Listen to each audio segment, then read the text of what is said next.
এবার ফিনিশের সৌজন্যে ব্যস্ত খামারি।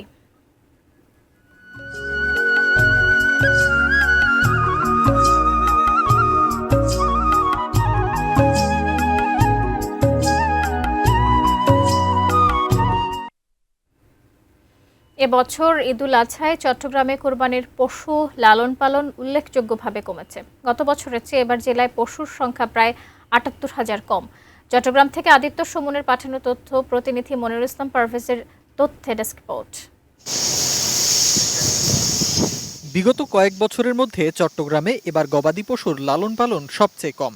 জেলা প্রাণী সম্পদ দপ্তরের হিসাব অনুযায়ী গত বছর কোরবানির ঈদে খামার ও গৃহস্থের বাড়িতে পশুর সংখ্যা ছিল ৮,৫২,০০০। এবছর তা কমে দাঁড়িয়েছে ৭,৮৩,০০০-এর মতো। অথচ আসন্ন ঈদে জেলায় প্রায় ৮,১৯,০০০ কোরবানির পশুর চাহিদা রয়েছে। তাই ৩৫,০০০ পশুর ঘাটতিতে রয়েছে জেলাটি।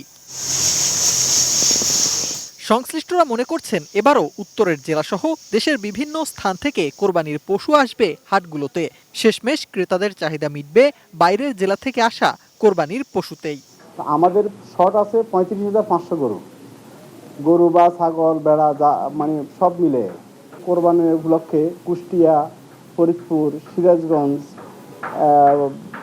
নওগাঁ এবং আমাদের আশেপাশে যে পার্বত্য চট্টগ্রামের অঞ্চল আছে, পার্বত্য এলাকা আছে, ওখান থেকে আমাদের গরু আসে। তো এই শর্টটা ওইসব গরু দিয়ে আমাদের ফিল আপ হয়ে যায়। খামার মালিকেরা মনে করছেন উৎপাদন কমার পেছনে গোখাদ্য, ওষুধ ও শ্রমিকের মজুরি বাড়াই মূল কারণ। খাওয়ার দাম বেশি, ওষুধের দাম বেশি, কতক্ষণ লস দিবে মানুষ।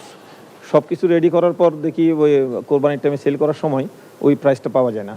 তো ওই ক্ষেত্রে গিয়ে মানুষ 1 বছর 2 বছর ট্রাই করে এরপর বন্ধ হয়ে যাচ্ছে। এবার আবার নতুন করে কেউ আসে, আবার কিছু লস দিয়ে আবার ও সরে যাচ্ছে। এই অবস্থায় আছে সবাই। এদিকে কোরবানির ঈদকে সামনে রেখে জেলার খামারি ও গৃহস্থেরা ব্যস্ত সময় পার করছেন। তারা জানালেন কোনো রকম ক্ষতিকর ইনজেকশন বা কেমিক্যাল ব্যবহার না করে ফিড ও প্রাকৃতিক খাবারেই তারা পশু মোটা তাজা করছেন।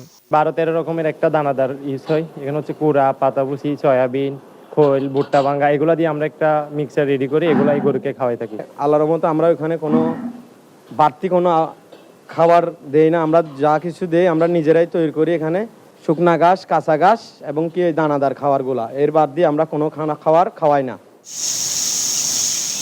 সিফাত Mahmud, desk report, ATN news.